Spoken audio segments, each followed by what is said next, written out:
ஓம் ஸ்ரீ வராகி தாயே போற்றி. என் அன்பு குழந்தையே, உனக்கான நல்ல நேரம் வந்ததால தானே இப்போது இந்த வராகி அம்மா அதிர்ஷ்டம் என்னால் இந்த 7, 8, 6 எடுத்துக்கிட்டு உன் கண்களில் இந்த பதிவையும் காட்டியிருக்கேன். ஒரு முறை இந்த எண்ணெய் தொட்டாலே உன் வாழ்க்கையில் நீ உச்சத்தை தொடக்கூடிய அளவுக்கு உன் தலையெழுத்து மாறிடும். கண்ணின் இமை போல கண் விழிக்குள்ள நான் உன்னை வச்சு பாதுகாத்துக்கிட்டு இருக்கும்போது உன் வாழ்க்கையில் இனிமேலும் தவறுகளும் கஷ்டமும் தொடராது என் செல்லமே. கண்ணிமை போல உன்னை பாதுகாத்துக்கிட்டு இருக்க நானே உனக்கான காலமும் கணிஞ்சு வரும்படி செய்ய போகிறேன். உன் வாழ்க்கை பிரகாசமாக ஜொலிக்க போது. நீ என் மேலே வச்சிருக்க நம்பிக்கை ஒருபோதும் வீண் போகாத அளவுக்கு தான் இப்போது உனக்கான எல்லா விஷயங்களையும் மிக சிறப்பாக செய்ய வந்திருக்கேன். நீ எப்போதும் நீயாக இருந்தாதானே நான் நினச்சது போல உன் வாழ்க்கையில் எல்லா விஷயங்களையும் சிறப்பாக செஞ்சு கொண்டு வர முடியும். இந்த உலகத்தில் அடுத்தவங்களுடைய குறைகளை சொல்வதற்கும் அடுத்தவங்களை மட்டம் தட்டி பேசுகிறதுக்கும் வேணும்னா ஆளுங்க கூடி வருவாங்களே தவிர இங்கு யாரும் யாரையும் கை தூக்கி விட வரமாட்டாங்கன்றத நீ புரிஞ்சுக்கோ. ஒரு சிலர் நீ பார்க்குற மனிதர்களில் காசு பணம் இருக்குது, ஆள் பலம் இருக்குன்னு அதிகமாக ஆடுறவங்களாக இருந்தாலும் நான் நினச்சேன்னா ஒரு நொடியில் அவங்கள ஆணி வேரோடு பிடுங்கி எரிஞ்சிருவேன். அதனால் காசு பணம் வச்சுருக்காங்க, ரொம்ப இதாக நடந்துக்கிறாங்க, அப்படி இருக்காங்க, இப்படி இருக்காங்கன்னு நீ யாருக்கும் பயந்தோ பணிந்தோ போக வேண்டிய அவசியம் இல்லை என் தங்கமே. அதுக்கு பதிலாக உன்னை நம்பினவங்களுக்கு நீ உயிராக இரு. உன்னை வெறுக்கிறவங்களுக்கு நீ உதாரணமாக வாழ்ந்து காட்டி அவங்களே உன்னை பின்பற்றும்படி சிறப்பான செயல்களை செய்யக்கூடிய ஆளாக இருந்துடு. அடுத்தவங்க செய்கிறாங்கன்னு எதையாவது பார்த்து நீ செஞ்சினா உன் வாழ்க்கையில் உனக்கு தோல்வி தான் உண்டாகும்.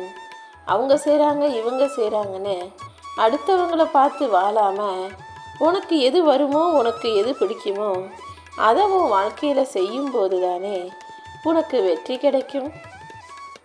எல்லாருக்காகவும் எவ்வளவோ நீ பார்த்து பார்த்து செஞ்சு எல்லாரையும் காப்பாற்றினாலும் கடைசி காலத்தில் உன்னை நீயே நிப்பாட்டி கொள்ளவும் உன்னை நீயே எழுந்து நடத்திக்கவும் உன்னையே காப்பாற்றி கொள்ளவும் முடியாத அளவுக்கு முதுமை பல வேலைகளை காட்டும். இளமையில் நீ எல்லாருக்கும் ஓடி ஓடி உழைச்சாலும் முதுமையில் உனக்காகவே நீ எழுந்து ஓட முடியாத சூழ்நிலையும் வருங்கிறத புரிஞ்சுக்கிட்டு முதுமையில் நீ உன்னை தைரியமாக வச்சுக்கிறதுக்கும் முதுமையில் நீ சந்தோஷமாக இருக்கிறதுக்கும் இப்போ இந்த வயசில் என்ன செய்ய முடியும்னு யோசிச்சு அதற்கான பாதுகாப்புக்குரிய விஷயங்களை செஞ்சுக்குவியா? நான் எதை பற்றி சொல்கிறேன்னு நிச்சயமாக உனக்கு புரியும். ஆபத்துக்கு பாவம் இல்லைன்னு நிறைய பேர் சொல்லி கேள்விப்பட்டிருப்ப. ஆனால் இங்கு பல பேருக்கு நீ பாவம் பார்க்குறதுல தான் உனக்கு ஆபத்தே வந்து சேருது. எல்லாருக்கையும் ஐயோ பாவம்னு நீ நினச்சாலும் எல்லாரும் அப்படி உன்னை பார்க்காம நல்லா வச்சு செஞ்சிடுறாங்க தானே. இனிமேலாவது நல்லவங்க யார், கெட்டவங்க யார், துரோகிகள் யார், உண்மையான மனசுள்ளவங்க யாருன்னு தெரிஞ்சுக்கிட்டு அப்புறமாக அடுத்தவங்களுக்கு உதவி செய். அடுத்து என்ன பண்ணலாம்னு யோசிச்சின்னா நிச்சயமாக வெற்றி கிடைக்கும். அடுத்தவனை என்ன பண்ணலான்னு யோசிக்கிறவங்களுக்கு நிச்சயமாக தோல்விதான் கிடைக்கும். சில நேரங்களில் உன் வாழ்க்கையில் உண்மை ஊமையாக இருந்து உனக்கு கஷ்டத்தை கொடுக்கலாம். ஆனால் உண்மை ஊமையாக இருந்தாலும் என்னைக்கு இருந்தாலும் ஒரு நாள் உயிரோடு வந்து உன்னை நல்லவனாக இந்த உலகத்துக்கு காட்டும். அதனால் நீ எப்போதுமே உண்மையை பேசக்கூடிய ஆளாக இருக்கிறதுல எந்த தவறும் இல்லை என் செல்லமே.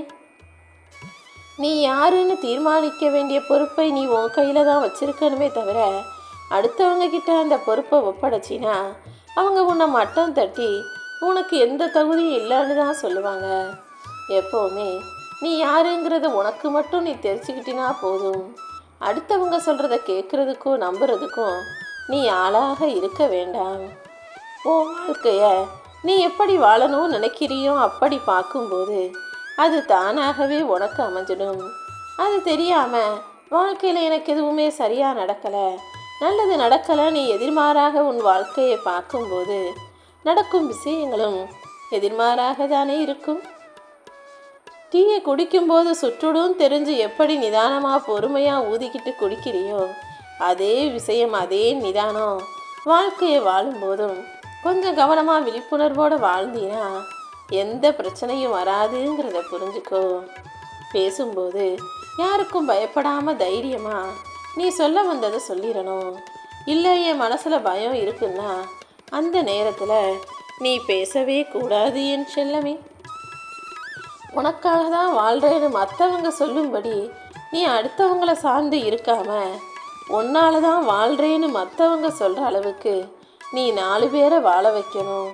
4 பேருக்கு உதவி செய்யக்கூடிய அளவுக்கு உன் நிலைமை இருக்கணும் என் செல்லமே.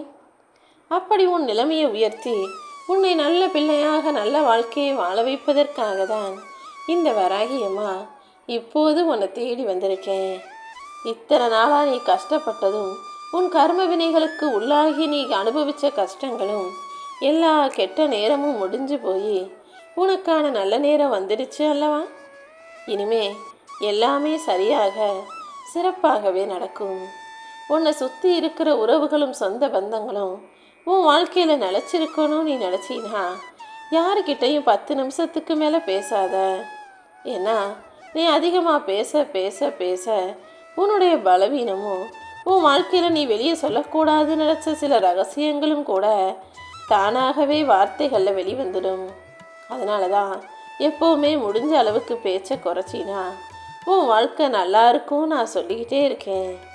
துரோகம் செய்கிறவங்க எல்லாம் நிச்சயமாக ஒரு நாள் துரோகிகள் கண்ணில் மாட்டிக்கிட்டு அவங்களும் அதே துரோகத்துக்கு உட்படுவார்கள். ஏன்னா இன்னைக்கு யார் மற்றவங்களுக்கு என்ன செஞ்சாலும் அது இன்னொருவர் மூலமாக அவங்க வாழ்க்கையில் வந்து சேரும்னு நான் சொன்னது உனக்கு ஞாபகம் இருக்குது தானே? நான் ஒவ்வொருத்தருக்கும் இந்த உலகத்தில் நிறைய செல்வங்களை அள்ளி அள்ளி கொடுத்துருக்கேன். கல்வி செல்வம், அறிவு செல்வம், பொருட்செல்வம், அது இதுன்னு எத்தனையோ செல்வங்களை எல்லா மனிதர்களுக்கும் பிரித்து கொடுத்திருந்தாலும் எல்லாருக்குமே சமமாக கொடுத்த பொதுவான செல்வம்னா அது நேரம்தான். எல்லாருக்குமே அதே 24 மணி நேரத்தை தானே கொடுத்துருக்கேன். அதில் எந்த மனிதன் நேரத்தை வீணடிக்காமல் ஒவ்வொரு நிமிஷத்தையும் தான் வாழ்க்கைக்கு பயன்படும் விதத்தில் பயன்படுத்துகிறானோ, நேரத்தை வீணடிக்காமல் இருக்கிறானோ அவன் நிச்சயம் செல்வந்தனா பணக்காரனா இந்த பூமியில் வசதியாக வாழ முடியும். எந்த மனிதன் சோர்வு, சோம்பேறித்தனம், தேவையில்லாத விஷயங்கள், தேவையற்ற சிந்தனைகள், பொழுதுபோக்குன்னு நேரத்தை வீணடிக்கிறானோ அவன் ஏழையாக கஷ்டப்படுபவனாகத்தான் இருக்க முடியும். இதை புரிஞ்சுட்டு நேரங்காலத்தை வீணாக்காம நீ உன் வாழ்க்கையில் எல்லா விஷயங்களையும் யோசித்து செய்ய ஆரம்பி. ஒரு மனிதனை யார் கைவிட்டாலும் அவர் நம்பக்கூடிய இந்த வராகி அம்மா நான் கைவிட மாட்டேன். இறை பக்திங்கிறது நீ யாருக்கும் தீங்கோ துரோகமோ செய்யாத வாழ்க்கையாகத்தான் இருக்கும். அப்படி நீ நல்ல வாழ்க்கையை, உண்மையான வாழ்க்கையை வாழும்போது அந்த பக்தியும் நீ என் மேலே வச்சிருக்க நம்பிக்கையும் சேர்ந்து உன்னை மிக சிறப்பான வாழ்க்கையை வாழ வைக்கும் என் செல்லமே. உனக்கு ஏதாவது கஷ்டம் வரும்போது, என் வாழ்க்கையில் எனக்கு எதுவுமே அமையலை, எதுவுமே கிடைக்கலன்னு நினைக்கும்போது உன்னை விட கஷ்டத்தில் இருக்கவங்களையும் உன்னை விட குறைகளோடு வாழ்பவர்களையும் பார்த்து உன் மனசை தேத்திக்கும். ஏன்னா காலனி இல்லையே, புதுசு வாங்க முடியலையேன்னு யோசிக்கிறவங்க காலே இல்லாமல் நடமாடும் மனிதனையும் பார்க்கணுன்றத நீ புரிஞ்சுக்கோ. எல்லாத்துக்கும் மனசு தானே காரணமாக இருக்குது. உன் மனசை தைரியமாக வச்சுக்கிட்டினா எல்லா சூழ்நிலைகளையும் உன்னால் சமாளிக்க முடியும். உன்னுடைய எதிரியாகவே இருந்தாலும் அவங்களும் நல்லா இருக்கணும், அவங்களுக்கும் நல்லதே நடக்கணும்னு நினைக்கக்கூடிய நல்ல மனம் கொண்ட என் அன்பு பிள்ளையான உனக்கு எந்த நல்லதுமே நடக்கலையே நினச்சி கவலைப்படாத. உன் நல்ல மனசுக்கு இந்த வராகியம்மா நிச்சயமாக நல்லதை நடத்தி தர்றேன். யாராவது உன் மேலே கோபப்பட்டாலோ அல்லது உன்னை வெறுப்பேற்ற முயற்சி செஞ்சாலோ அவங்கள பார்த்து நீ கோபப்பட வேண்டாம். அதற்கு பதிலாக அவங்க என்ன நினச்சாங்களோ அது நடக்காத அளவுக்கு நீ பொறுமையாக போயிடு. எதிர்மறையான இப்படிப்பட்ட நபர்களை நீ மகிழ்ச்சியடைய செய்யக்கூடாது என் செல்லமே. உனக்கு எதிராக யாராவது ஏதாவது திட்டம் போடுறாங்கன்னு தெரியும் போதே அவங்க திட்டம் நிறைவேறாத அளவுக்கு நீ பொறுமையாகவும் கொஞ்சம் கவனமாகவும் நிதானமாகவும் இருந்தாலே போதும். அப்புறம் எல்லாத்தையும் இந்த வராகியம்மா நான் சரி செஞ்சிருவேன். வாழ்க்கையில் சில பேரை விலக்கி வைக்கிறதும் சில பேரிடமிருந்து விலகி இருப்பதும் சுயநலத்துக்காக அல்ல, உன் தன்மானத்துக்காக தான் நான் சொல்கிறேன். உனக்கு பிடித்தவங்களை உன் கூட வச்சுக்கோ. உனக்கு பிடிக்காதவங்களையும் உன்னை பிடிக்காதவர்களையும் உன் வாழ்க்கையிலிருந்து விலக்கி கொஞ்சம் தூரமாக வச்சுக்கோ என் செல்லமே. வெற்றிங்கிறது வெறும் பணத்தை சம்பாதிக்கிறது மட்டுமல்ல, வாழ்க்கையில் மகிழ்ச்சியை தொலைச்சிடாமல் இருப்பதும் கூட வெற்றிகரமான விஷயம்தான். நான் சொல்லக்கூடிய 4 விஷயங்களை நீ எப்போதும் உன் கூடவே வச்சுக்கணும். அதாவது அன்பாக இருக்கணும், நல்லவங்க கூட நட்பாக இருக்கணும், எல்லார் மீதும் அளவோட கூடிய நம்பிக்கையோடு இருக்கணும், உன் இதயத்தில் அன்பை சுமந்த பிள்ளையாக இருக்கணும். இதில் ஒன்று மாறினாலும் அடுத்தவங்க கிட்ட இது ஏதாவது ஒரு விஷயத்தை நீ உடைச்சிட்டாலும் அது மிகுந்த மனவேதனையை உனக்கும் கொடுத்துடும். அன்பும் நட்பும் நம்பிக்கையும் இதயமும் உடைக்கக்கூடாத பொருட்கள்ங்கிறத புரிஞ்சு நடந்துக்கோ என் செல்லமே. எப்போவுமே தெரிஞ்சவங்க கிட்ட கொடுத்த பணமும் தெரியாதவங்க கிட்ட கொடுத்த அன்பும் கண்டிப்பாக வாழ்க்கையில் மறக்கவே முடியாத அளவுக்கு உனக்கு ஒரு பாடத்தை கற்றுக் கொடுத்துரும். நல்லா யோசிச்சு பாரு. யாருனே தெரியாதவங்க கிட்ட நீ அன்பா பாசமா இரக்க குணத்தோடு நடந்து கொள்ளும்போது அது உன் வாழ்க்கையில் உடனுக்குடனே ஒரு மிகப்பெரிய நன்மையை உனக்கு கொண்டு வந்து சேர்க்கும். அதே போல் தெரிஞ்சவங்களுக்கு நீ இப்போ ஐயோ பாவன்னு பார்த்து பணம் கொடுக்கும்போது அவங்க உன்னை ஏமாற்றி எப்படி உனக்கு துரோகம் செய்யலான்னு யோசித்து அதை திரும்ப தராதவர்களாக உலகம் எப்படிப்பட்டதுன்ற பாடத்தை உனக்கு கற்றுக் கொடுப்பவர்களாக இருப்பாங்க. இப்படி வாழ்க்கையில் நல்லது கெட்டது என்ன நடந்தாலும் அதன் மூலமாக கற்றுக்க வேண்டிய பாடங்களை கற்றுக்க தயாராக இரு. கீழே தடுமாறி விழுந்தவனை பார்த்து கேலி பண்ணாமல் அமைதியாக இருந்தால் கூட அதுவும் நன்மைதான். ஏன்னா இந்த உலகத்தில் யாராவது தடுக்கி விழுந்தாலும் தடுமாறி விழுந்தாலும் அவனுக்கு ஆறுதல் சொல்லக்கூட வராத மனிதர்கள் அவமானப்படுத்துறதுக்கும் கேலி செய்கிறதுக்கும் சிரிக்கிறதுக்கும் தயாராக இருக்காங்க. ஆனால் நாளைக்கு அவங்களுக்கும் இதே மாதிரி தடுமாற்றம் வருன்றத ஏன் மறந்து போயிடுறாங்க?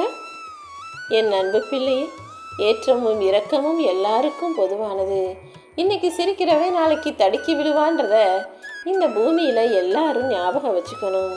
அதனால் யாராவது கஷ்டப்படும் போதோ தடம் மாறும்போதோ தடுமாறி போய் விழுகும் போதோ யாரையும் கேலி செய்தோ கிண்டல் செய்தோ அவங்க மனசை கஷ்டப்படுத்த வேணாம். எல்லாருடைய முதுகுக்கு பின்னாலும் கத்தி போன்ற வார்த்தைகளால் குத்திட்டு நேருக்கு நேராக வந்து நண்பன் போல நலம் விசாரித்து போகக்கூடிய சில மனிதர்களாக சொந்தங்களும் சொந்தங்களும் நட்புகளும் வாழும் உலகமாகத்தான் இது இருக்குது. உனக்கு பின்னால் ஒரு பேச்சும் உனக்கு முன்னால் வந்து ஒரு பேச்சும் பேசக்கூடிய இந்த கலியுக காலத்து மனிதர்களிடம் நீ கொஞ்சம் உஷாராக தானே இருக்கணும். நான் சொல்கிறபடி வாழ்க்கையில் எல்லா விஷயங்களையும் நீ சரியாக செய்ய ஆரம்பிச்சிட்டீன்னா அதுக்கப்புறம் நான் திட்டமிட்டபடி உன் தலையெழுத்து மாறும். எல்லாமே உனக்கு நல்லதாக நடக்க ஆரம்பிச்சிரும் என் செல்லமே. இந்த உலகத்தில் நீ எல்லாருக்கும் பாவ புண்ணியம் பார்த்தாலும் நீ தான் ரொம்ப கஷ்டப்படுறான்னு எனக்கு தெரியும். கவலைப்படாத, இது நிரந்தரம் கிடையாது. கூடிய சீக்கிரம் எல்லாமே மாறும்.